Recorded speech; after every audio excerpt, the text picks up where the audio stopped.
तो चलिए आज शुरुआत करेंगे बिजनेस स्टडीज़ की। बिजनेस स्टडीज़ को आज हम रिवाइज करेंगे और बिजनेस स्टडीज़ को रिवाइज करते हुए 3 टॉपिक में हम यहाँ बात करेंगे। सबसे पहले तो बिजनेस स्टडीज़ जो चलती है वो हेडिंग्स के बेस पे चलती है कि आपको हेडिंग्स याद होनी चाहिए। अगर वहाँ पे आपने आंसर हेडिंग में नहीं लिखा तो आपको वो नंबर नहीं मिलेंगे जो मिलने चाहिए। सेकंड, क्वेश्चंस कि क्वेश्चंस आते कैसे हैं, और थर्ड आता है यहाँ पे केस स्टडी। तो इन 3 पार्ट के बेस पे यहाँ पे हम आज बिजनेस स्टडीज़ को कवर करेंगे। तो मैंने टॉप 50 हेडिंग्स निकाल रखी हैं। ये टॉप 50 हेडिंग्स ऐसी हैं कि जो हर क्वेश्चन में एडजस्ट हो जाएंगी 90% केस में। इन टॉप 50 में से जो 30 हेडिंग्स हैं वो पार्ट ए की है और जो 20 हेडिंग्स रिमेनिंग है वो पार्ट बी की है।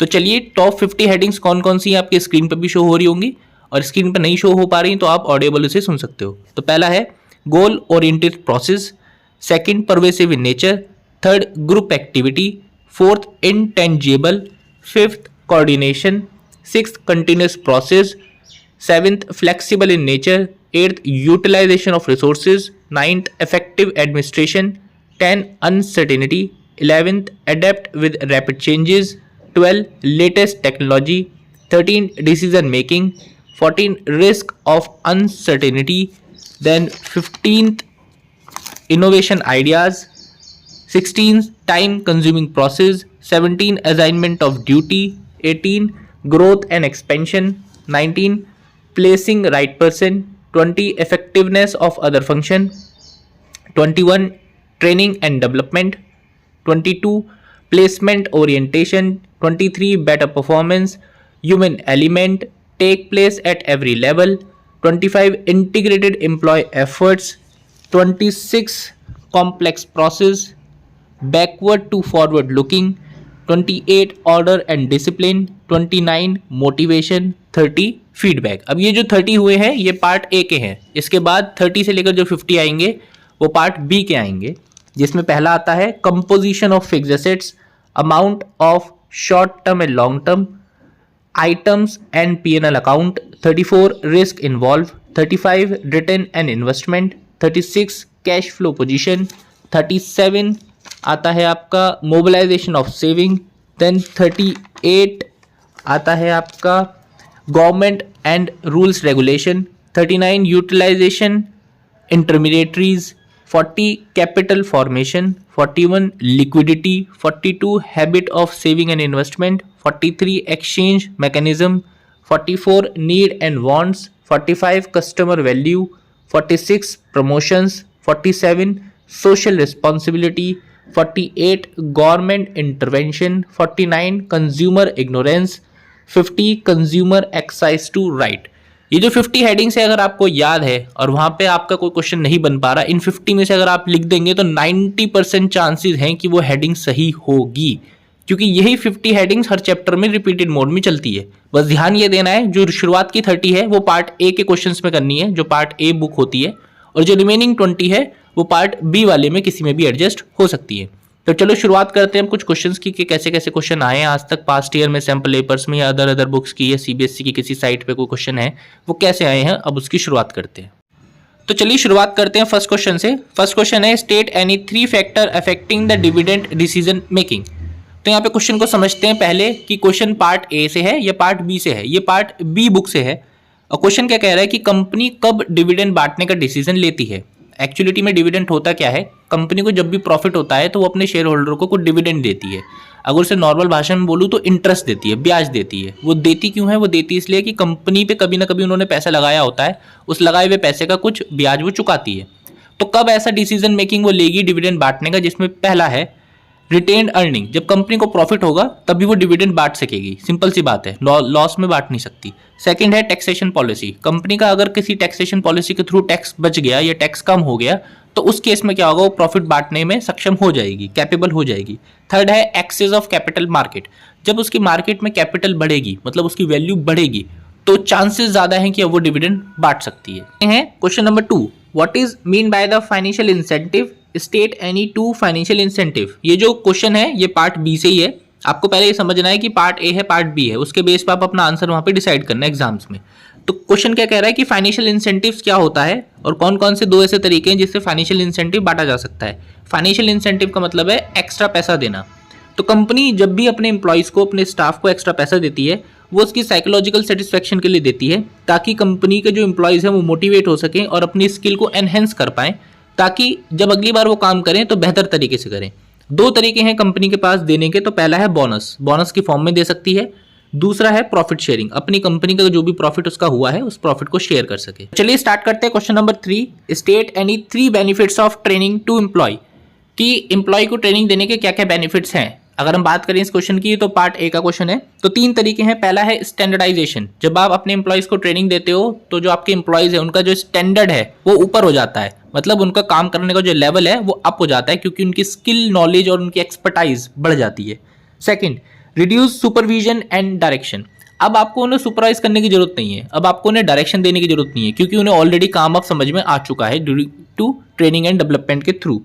थर्ड है फ्यूचर ह्यूमन रिसोर्स नीड, इससे क्या होगा, जब आप ट्रेनिंग और डेवलपमेंट दे दोगे तो वो आपके लिए एक फ्यूचर ह्यूमन रिसोर्स बन जाता है। ह्यूमन रिसोर्स में क्या होता है कि वो आपका अब कैपिटल इंटेंसिव टेक्निक को फॉलो करने लगेगा, अब आपकी वो कैपिटल इंटेंसिव टेक्निक को समझने लगेगा, अपनी स्किल्स को इंप्रूव कर चुका है, अपनी नॉलेज को इंप्रूव कर चुका है, तो वो आपके लिए, आपकी कंपनी के लिए क्या बन चुका है, वो ह्यूमन रिसोर्स बन चुका है। तो चलिए question number 4, explain how controlling help in making efficient use of resources and improving the employ motivation. ये बोल रहे हैं कि जो कंट्रोलिंग है, मतलब इसका मतलब कंट्रोलिंग का मतलब क्या हो गया, पार्ट ए से क्वेश्चन है कि जब भी कंट्रोलिंग होता है तो आप कैसे अपने एम्प्लॉय को मोटिवेट कर पाते हो और सही तरीके से रिसोर्सेज का इस्तेमाल कर पाते हो, कैसे कंट्रोल हेल्प करता है। तो कंट्रोलिंग में होता क्या है, जब भी आप कंट्रोलिंग करते हो तो आपके जो एम्प्लॉय हैं वो सही तरीके से काम करने लगते हैं। जब वो सही तरीके से काम करने लगते हैं, जो उनका पॉसिबल डिले है, वेस्टेज है, स्पॉइलेज है, डिसिप्लिन है, क्रॉस चेक है, उनकी जो एक्टिविटीज़ हैं वो चेंज हो जाती हैं और एक डिसिप्लिन मैनर में काम करने लगती है। तो जहाँ पे जो टाइम की शॉर्टेज हो रही थी, जो रिसोर्सेज वेस्ट हो रहे थे, वहाँ पे वो रिसोर्सेज और टाइम और डिसिप्लिन वेस्ट होना बंद हो जाते हैं। तो चलिए स्टार्ट करते हैं। Question number 5, explain the following right of the consumer as per the consumer protection act 2019। तो पहला है राइट टू सेफ्टी और राइट टू कंज्यूमर एजुकेशन। तो इन दो टॉपिक के बारे में आपको लिखना है कि राइट टू सेफ्टी क्या बोलता है, राइट टू कंज्यूमर एजुकेशन क्या बोलता है। तो सेफ्टी का मतलब क्या है कि कंज्यूमर जब भी कोई बाय प्रोडक्ट करने जाता है मार्केट में, तो अगर उस प्रोडक्ट में कोई भी डेंजर इफेक्ट है या कोई भी हैजार्डियस गुड्स है तो वहाँ पे उसकी सेफ्टी के मेजरमेंट होने चाहिए। Second, right to consumer education, consumer को अपने प्रोडक्ट एंड सर्विस और बिजनेस के बारे में एजुकेशन होनी चाहिए, उस कंपनी के बारे में पता होना चाहिए, उस प्रोडक्ट के बारे में पता होना चाहिए कि क्या वो उसके लिए यूजफुल है भी या नहीं, या कोई भी ऑफर अगर उसके बारे में चल रहे हैं तो उन ऑफर के लिए वो अवेयरनेस है या नहीं। That is a consumer education. Number 6, what is mean by the financial market, state any 4 function of financial market. पहले हम समझते हैं कि फाइनेंशियल मार्केट है क्या। फाइनेंशियल मार्केट 3 कीवर्ड से बनता है। पहला आता है फाइनेंशियल इंस्ट्रूमेंट, दूसरा आता है फाइनेंशियल इंटरमीडिएटरी और तीसरा आता है रिस्पेक्टिव कस्टमर। फाइनेंशियल इंस्ट्रूमेंट का मतलब होता है मनी, इंटरमीडिएटरी का मतलब होता है जो बिचौलिए होते हैं जो उन पैसे को डिपॉजिट करते हैं, और वो डिपॉजिट हुआ हुआ पैसा किसका है, वो है कस्टमर का। तो ये भी 3 चीज का कॉम्बिनेशन बनता है, उसे हम बोलते हैं फाइनेंशियल मार्केट। देन इसके बाद इसके 4 फैक्टर्स आती हैं, इसके 4 फंक्शन आते हैं। पहला आता है मोबिलाइजेशन ऑफ सेविंग, मतलब यहाँ पे आप अपना पैसा सेव कर सकते हो। सेव इसलिए करते हो क्योंकि आपको हाई रिटर्न यहाँ पे मिलते हैं।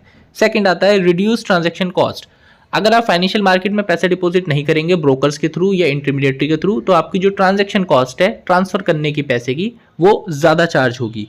थर्ड आता है लिक्विडिटी, लिक्विडिटी का मतलब है यहाँ पे जब आप पैसा डिपॉजिट करते हैं तो आपका वो पैसा इजीली विड्रॉल हो सकता है और इजीली डिपॉजिट भी हो सकता है, लिक्विडिटी।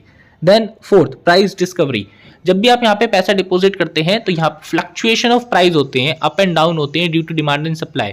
उस फ्लक्चुएशन ऑफ प्राइस को आप डिस्कवर कर सकते हैं कि कोई भी पैसा अगर अप गया है तो क्यों गया है, कोई भी पैसा अगर डाउन गया है तो क्यों गया है। करते हैं question number 7, what is the difference between capital market and money market. तो यहाँ पे 3 डिफरेंस पड़ेंगे कि कैपिटल मार्केट क्या होती है और मनी मार्केट क्या होती है। तो जो कैपिटल मार्केट होती है उनमें इंस्टीट्यूशन इन्वॉल्व होते हैं, जैसे बैंकिंग, कॉर्पोरेशन या फिर फॉरेन इन्वेस्टर्स। वहीं मनी मार्केट में जो इन्वॉल्व होते हैं जैसे आरबीआई या फिर लार्ज कॉर्पोरेशन। तो देन सेकंड डिफरेंस क्या है इसमें, सेकंड डिफरेंस है कि equities, notes, bonds, debenture, mutual funds include होते हैं कैपिटल मार्केट में।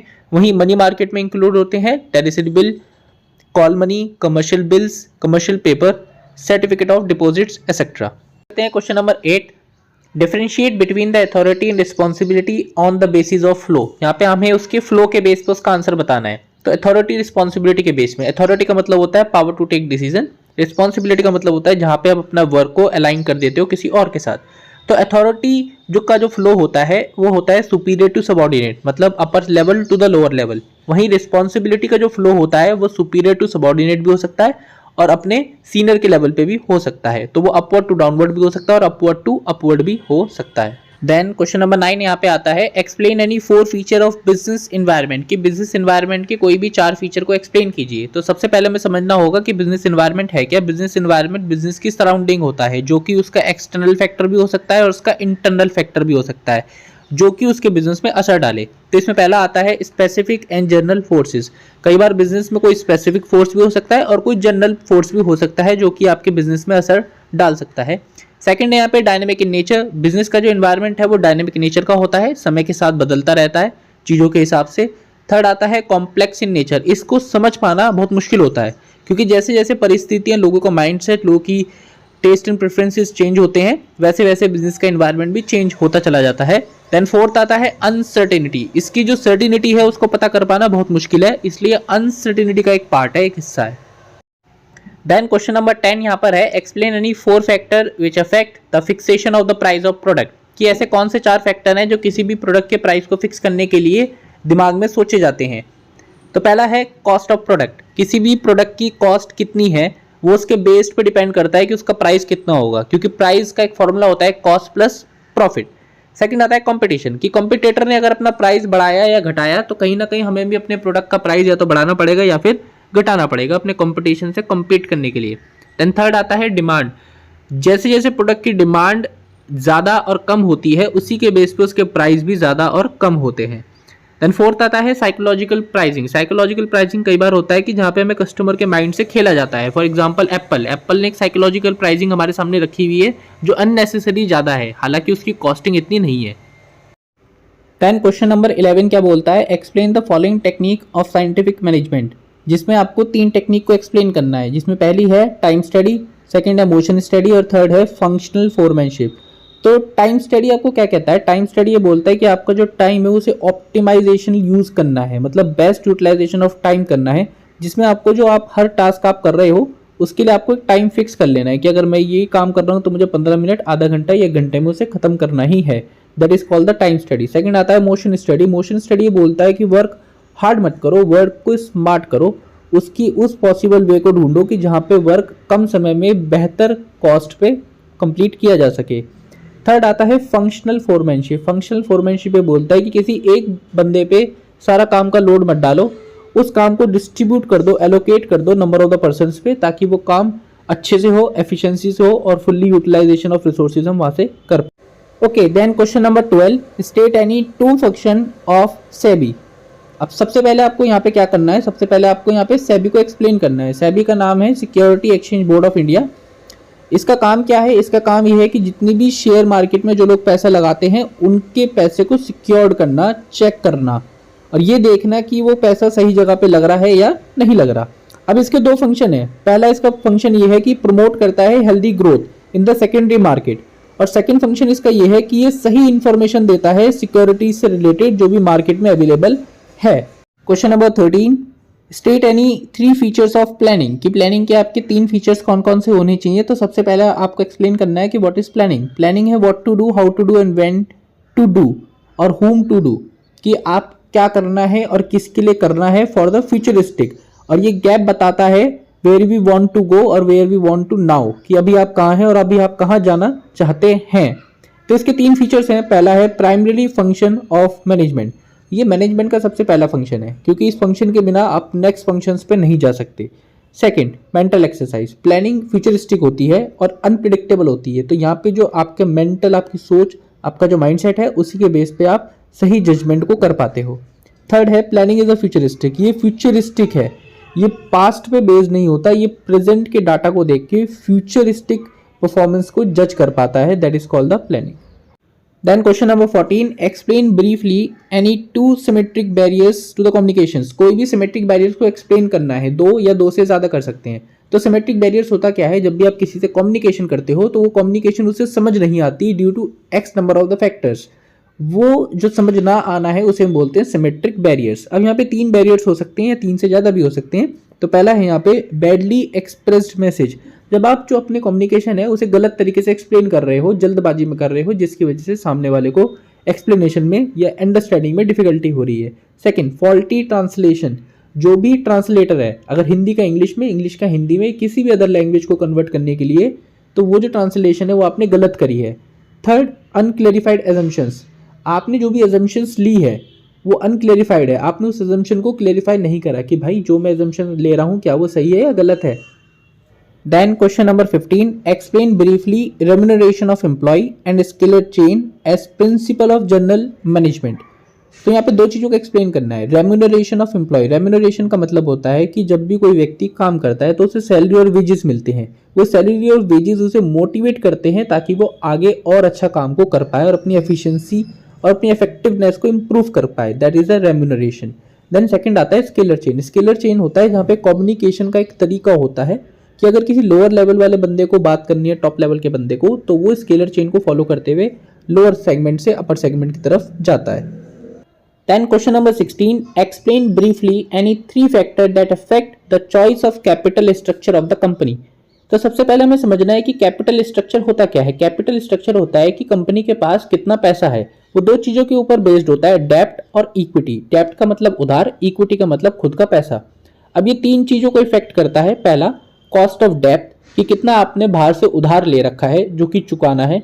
सेकंड, रिस्क कंसीडरेशन, कितना आपकी कंपनी ने रिस्क लेके बिजनेस को स्टार्ट कर रखा है। थर्ड, रिटर्न ऑन इन्वेस्टमेंट, मतलब ROI, कि जो पैसा आपने कहीं पे इन्वेस्ट कर रखा है अपने शेयर होल्डर पे या अपने डिबेंचर्स वालों पे, वहां से कितना रिटर्न आपको मिल सकता है और कितना रिटर्न आपको देना है। Then question number 17, explain briefly transfers and promotion as a internal source of recruitment, कि जब इंटरनल सोर्स ऑफ रिक्रूटमेंट होता है तो ट्रांसफर और प्रमोशंस में क्या क्या डिफरेंस है। पहले हमें समझना है कि इंटरनल सोर्स ऑफ रिक्रूटमेंट होता क्या है। एक होता है एक्सटर्नल, जहां पे आप बाहर से हायर करते हैं। एक होता है इंटरनल, कि जहां पे आपके ही इंप्लॉयज को हम नेक्स्ट लेवल पे पहुंचाते हैं, उसे बोलते हैं इंटरनल सोर्स ऑफ रिक्रूटमेंट, मतलब हायर करना। यहाँ पे दो हैं, पहला है ट्रांसफर, दूसरा है प्रमोशंस। ट्रांसफर में क्या होता है कि जहाँ पे आप अपने एम्प्लॉय को सेम जॉब के लेवल पे किसी और जगह पे ट्रांसफर कर देते हैं, जहाँ पे उसकी जॉब पोजीशन ट्रांसफर हो जाती है, लेकिन उसका जो काम है, उसकी जो रिस्पॉन्सिबिलिटी है वो सेम रहती है। On the other hand promotions में क्या होता है, प्रमोशंस में जो उसकी रिस्पॉन्सिबिलिटी है वो कैरिंग हायर पोजीशन में करने लगता है, उसका स्टेटस बढ़ जाता है और उसका पे रोल भी समय के साथ बढ़ जाता है। Then question number 18, give meaning of procedure and rule as a type of plan. तो प्रोसीड्योर और रूल में डिफरेंस क्या है। एक्चुअल में दोनों दिखने में सेम लगते हैं। प्रोसीड्योर क्या होता है, प्रोसीड्योर फॉलो करता है क्रोनोलॉजिकल ऑर्डर, मतलब किसी काम को अगर करना है तो आपको स्टेप वाइज करना है और उसी स्टेप को आपको फॉलो करना है, that is called the procedure. Rules का मतलब होता है कि आपको क्या काम करना है और क्या नहीं करना, that is called the rule. Rule तोड़ने पे आपको पेनल्टी लगती है, लेकिन प्रोसीड्योर तोड़ने में पेनल्टी तो नहीं लगेगी, लेकिन वो सिस्टम खराब हो जाएगा। ओके, अब यहाँ पे हम जो दो क्वेश्चंस करेंगे 19 और 20, वो हम केस स्टडी बेस करेंगे। तो सबसे पहले केस स्टडी को समझेंगे और देखेंगे उसका आंसर लिखते कैसे हैं। तो देन स्टार्ट करते हैं। पहला, Ashutosh was working in X Limited, a company manufacturing air purifier. He found that the profit has started declining from the last 6 months. Profit has been implication for the survival of the firm. So he analyzed that the business environment to find out the reason for this decline. Ashutosh एक company में काम करता है, air purifier company है। Last 6 महीने से उसका profit कम होता चला जा रहा है, तो वो चेक करना चाह रहा है कि कौन सा बिजनेस एनवायरनमेंट सुटेबल नहीं है जिसके कारण वो प्रॉफिट डिक्लाइन हो रहा है। तो यहाँ पे दो क्वेश्चन है जिसका हमें आंसर देना है। पहला, identify the level of the management eight which Ashutosh was working. वो कौन से लेवल ऑफ मैनेजमेंट में काम कर रहा है। ऑब्वियसली वो टॉप लेवल पे काम कर रहा है क्योंकि वो डिसीजन मेकर है। Second, B, state 3 other function perform by the Ashutosh. और कौन कौन से वो 3 फंक्शन है जो आशुतोष को परफॉर्म करने हैं। पहला, coordinate the activity of the different department. Coordinate करना है उसे सारी एक्टिविटी को डिफरेंट डिपार्टमेंट की। रिस्पॉन्सिबल फॉर वेलफेयर और सर्वाइवल ऑफ ग्रोथ। वेलफेयर करना है और रिस्पॉन्सिबल बनना है अपने ऑर्गेनाइजेशन की सक्सेस के लिए। Third, planning reduce overlapping and wasteful activity. जितनी भी ओवरलैपिंग प्लानिंग हो रही है और वेस्टफुल एक्टिविटी है उसे बंद कर देना है। Okay, then next case study जो कि लास्ट क्वेश्चन है हमारा। Mister Abhishek is the owner of XYZ limited enterprises carrying on the business of the manufacturing electrical appliances. There is a loss of discontentment in the organisation and target are not being met. He asked for his son Michael, who has just completed his MBA, find out the reason। यहाँ पे क्या है कि एक अभिषेक नाम का व्यक्ति है जो कि अपनी कंपनी चलाता है, इलेक्ट्रॉनिक कंपनी है, लेकिन किसी कारण से वो ऑर्गेनाइजेशन अपने टारगेट को कंप्लीट नहीं कर पाती। तो अपने बेटे से बोलता है कि जिसने अभी एमबीए करा है कि क्या कारण है जिसकी वजह से हमारा टारगेट कंप्लीट नहीं हो पा रहा। Michael found that all the decision making from the enterprise were in the hand of his father. Moreover, his father did not have the confidence in the competence of the employee.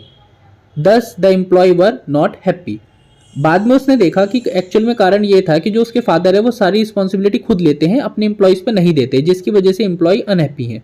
तो अब हमें answer किस चीज़ का देना है? Answer देना हमें identify the 2 communication barrier. कौन कौन से 2 कम्युनिकेशन बैरियर के कारण उनके एम्प्लॉय और उनके फादर के बीच कम्युनिकेशन बैरियर आ रखा है। पहला है ऑर्गेनाइजेशनल बैरियर। ऑर्गेनाइजेशनल बैरियर का मतलब होता है जहाँ पे ऑर्गेनाइजेशनल अपने काम को डिसेंट्रलाइज नहीं करते, सारा सेंट्रलाइज बेस पे ही खुद ही ओवरटेक करते हैं, वो कोई भी काम डिस्ट्रीब्यूट नहीं करना चाहते due to the lack of confidence of their employ. Second, personal barrier. Personal barrier में यह है कि कई सारी चीज़ें, सारे टारगेट, सारे अचीवमेंट वो खुद ही अचीव करना चाहते हैं, वो नहीं चाहते कि उनका कोई भी एम्प्लॉय इस चीज़ को अचीव कर पाए, या उन्हें ऐसा लगता है कि वो नहीं कर पाएंगे उनके एम्प्लॉयज़। तो इसी के बेस पे हमने 20 क्वेश्चन कंप्लीट कर लिए, जिसमें हमने पहले 50 हेडिंग्स करी थी जो कि आपको याद होनी चाहिए, फिर हमने 18 नॉर्मल बेस के क्वेश्चन करे हैं and then 2 case studies based हमने यहाँ पे क्वेश्चन करे हैं। अगर आप ये पूरा कर लेते हैं तो चांसेस है कि आप पूरी बिजनेस स्टडीज़ को कवर कर लेंगे विद द फ्रेमवर्क।